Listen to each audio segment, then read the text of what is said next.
पेट भरा जब सबका तभी मैंने संतुष्टि पाई। वो माँ हूँ मैं सबकी जिसने जन्म न देकर भी जीवन संभव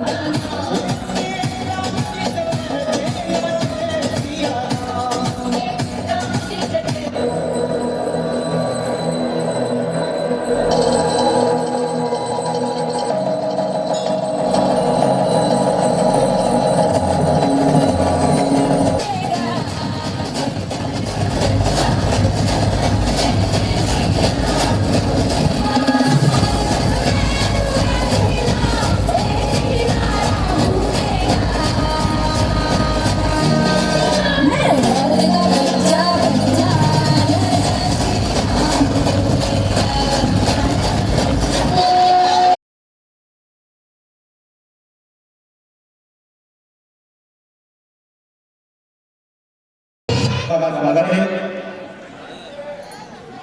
अब हम कार्यक्रम का विधिवत शुभारंभ करते हैं।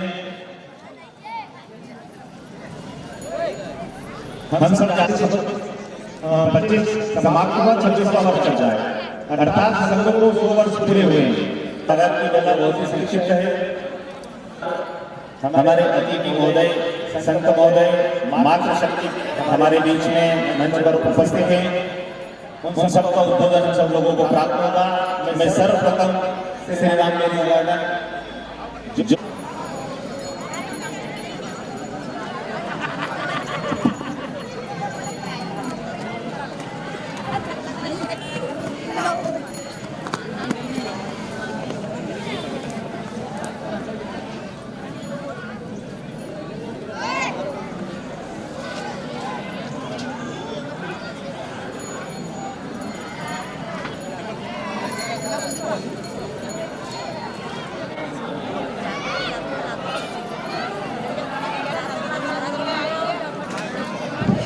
भोजन प्रसादी के बाद में जाना है। अभी संत श्री और मुख्य वक्ता भाई साहब से भी मैं आग्रह करूंगा कि दुपट्टा लेकर के उनका स्वागत सम्मान करें।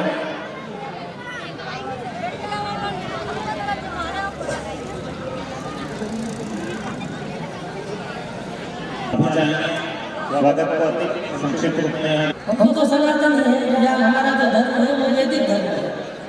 अब लोग कहते हैं कि शाश्वत और सत्य धर्म कैसे है, सनातन कैसे है, ये शाश्वत कैसे रहेगा, ये सत्य कैसे है।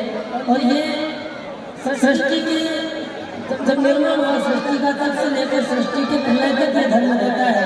तो जब पुनः सृष्टि की स्थापना होती है तब भी यह धर्म व्यवस्थित रहता है। इसके पीछे कारण क्या है शाश्वत का? क्योंकि हम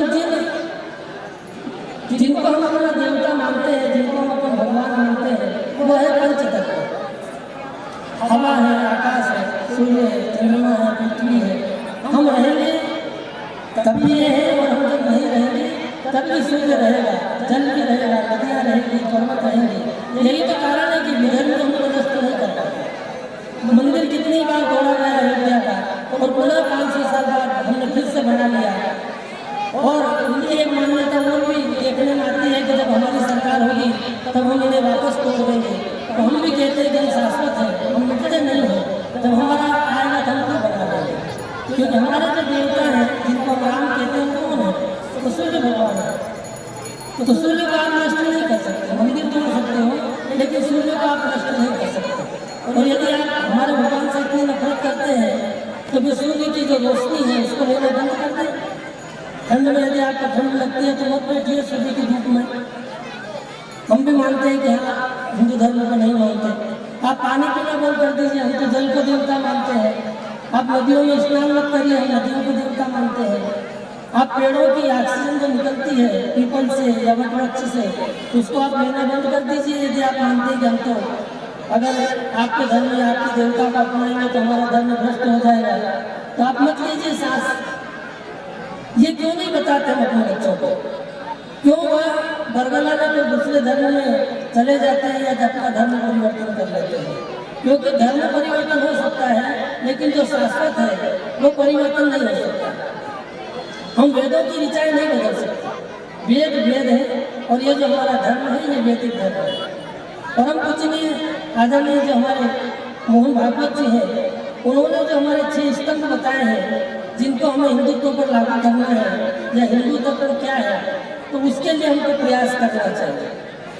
प्रथम हमारी जो भाषा है, हम देखते हैं कि जब 4 मारवाड़ी इकट्ठे होते हैं या 4 गोंडा समाज के लोग इकट्ठे होते हैं या 4 गुजराती इकट्ठे होते हैं तो वो अपनी बोली में बात करते हैं।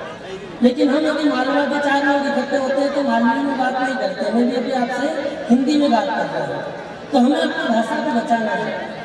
यदि हम अपनी भाषा को बचा पाए तो हमारी भाषा भी बच जाएगी। विवाह शादियों में हम जो हमारी परंपराएं हैं वो हम किस भाषा में निभाते हैं? मालवी में निभाते हैं। हमारी जो बहनियाँ बेटी है, जब लाड़ा की हल्दी लगे तो ये गीत गाए, हरियल हरियल नदी बेबे गोरलाड़ा धान में ठोरात की कब बचेगी? जब हम मालवी को बोलेंगे, मालवी को निभाएंगे, मालवी में बात करेंगे, मालवी की परंपराओं को। अब उकेड़ी पूजन का हिंदी में क्या करोगे आप? कुछ नहीं हो सकता। उकेड़ी पूजन तो उकेड़ी पूजन ही है। यदि हम मालवी भूल जाएंगे, और मालवी कैसे भूल जा रहे हैं? हमारे गीत हमारी परंपराओं से मुक्त हो गए। हमारी जो परंपराएं थी वो परंपराएं मुक्त हो गई। आज हम महिला संगीत ले आए। महिला संगीत में कहाँ आपके गीत बजते हैं? वो तो फिल्मों के गीत बजते कि आप सोच भी नहीं सकते और आपकी परंपराएं बदल गई। अब आपका जो दूल्हा है जिसको हम राम रूप में मानते हैं, या जो दुल्हन है जिसको हम जानकी के रूप में देखते हैं, और जब गाना बजता है कि तेने दूल्हा के लिए बनाया भूतनी के, तो ये हमको शोभा देता है? क्यों नहीं हम गानों पर बैन लगाए? और हम उन पर बैन भी क्यों लगाए? हम उन्हें अपनाना बंद कर दें। गीत लिखने वाला अपने आप गीत कैसे नहीं लिखेगा? क्योंकि हम बैंड पर बजवाते हैं, महिला संगीत में उस गीत को बजवाते हैं, तो 2 लोग दूसरे भी तैयार होते हैं कि हमें भी इसी प्रकार का गीत लिखना चाहिए, हमें भी इसी प्रकार का गाना लिखना चाहिए ताकि पॉपुलर हो। और उस पॉपुलरिटी के चक्कर में पता नहीं कितने असली गाने हमारे समाज में परोसे गए हैं कि आज हम भूल कर उनको हटा नहीं सकते। ये हमारी जिम्मेदारी है कि हमारे जो उनकी जो भाषा है उसमें स शब्द नहीं आता, ह आता है। तो स को सिंधु की जगह वो हिंदू पढ़ते थे, और उनके बोलने का जो तरीका था वो कहते थे हिंदू सभ्यता। सिंधु सभ्यता को हिंदू सभ्यता बोलते थे। तो ये लोगों के गीतों में उन वामपंथियों ने वो धनुष ही तो है।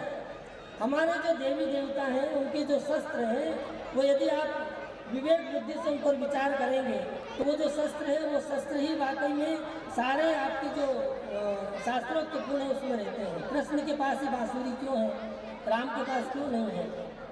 क्योंकि कृष्ण प्रेम के देवता है, संगीत के देवता है। जो हमारे राम है वो मर्यादा 5 या 6 हमारे जो बिंदु बताए हैं परम पूज्य मोहन भागवत जी ने, उनमें सबसे पहला बताया भाषा। हमारी भाषा क्या है? हमारी भाषा वही हो जो हमारे क्षेत्र की बोली है। यदि हम उसको जीवित रखेंगे, हमारी मालवी को जीवित रखेंगे, तो ही हमारी परंपराएं जीवित रहेंगी, हमारे लोकगीत जीवित रहेंगे, हमारी लोक परंपराएं जीवित रहेंगी, क्योंकि वो उसी में मालवी बोली में ही नहीं थे। यदि आप निमाड़ी क्षेत्र के हैं तो आप अपनी निमाड़ी में ही उसके परंपराएं जीवित रहेंगे। तो पहली शर्त भाषा। दूसरी जो शर्त है उन्होंने कहा भूषा। हमारी जो वेशभूषा है, हमारा जो पहनावा है, जैसा मैं आज पहन के आया हूँ, घर पे मैं भी पैंट शर्ट पहन लेता हूँ, लेकिन हमारी जो वास्तविक जो वेशभूषा है वो हमारी धोती कुर्ता ही है। धोती कुर्ता साफा आज ये लुप्त हो गए। हमारे 2-3 बुजुर्ग वहाँ शान है। तो हम हमारी वेशभूषा पर भी थोड़ा सा ध्यान दें। धीरे धीरे हम हमारी वेशभूषा, भाषा, भूषा, फिर हमारा जो है भवन कैसा है। रामायण में कहा गया मंगल भवन मंगलहारी, यानी हमारा जो भवन हो सिर्फ हिंदू में ही या सनातन धर्म में ही वास्तु के हिसाब से मकान बनते हैं। आपने किसी अन्य धर्म के जो मकान है वो वास्तु के हिसाब से नहीं देखे होंगे, क्योंकि हमारा जो शाश्वत धर्म है वो वैज्ञानिक धर्म है। किस दिशा में किस देवता का वास है, किस दिशा में कौन से देवता रहते हैं, आग्नेय में अग्निकोण में ही हम चूल्हा बनाएं कि परिवार प्रबोधन की बात है। वास्तु क्या है, शास्त्रों में भी है और हमारे लोक में भी है। वो पहले बता देगी कि हम किया जा रहा है। हिंदू धर्म को भी की रक्षा कर पाएंगे और हमारे बच्चों को भी सिखा पाएंगे कि हिंदू और हिंदुत्व क्या है। यही आज के इस विषय का हमारा आने का यहाँ पर सार्थक प्रयोजन था कि हम हमारी माताओं बहनों को सभी को ये समझाएं कि हिंदुत्व ही हमारी शाश्वत परंपरा है, यही एक वैदिक धर्म है और इसी के अनुसार हमें चलना चाहिए। बोलिए भारत माता की, भारत माता की, भारत माता की, वंदे। जय जय सिया राम। आप सब लोग उधर जो खड़े हैं सबसे भी निवेदन है इधर आ जाएं। सबका मिलन समारोह है। इस अवसर पर मातृशक्ति के रूप में हमारे बीच में उपस्थित है। पंच परिवर्तन का विषय एक लघु नाटिका के माध्यम से हमारे बीच में आया ही है और संत जी ने भी उस विषय को थोड़ा छुआ है। मैं इस विषय पे आगे प्रतिपादन के लिए हमारे बीच में उपस्थित दीदी से भी मैं आग्रह करूंगा कि पंच परिवर्तन के विषय को लेकर हम सब लोगों का मार्गदर्शन करें।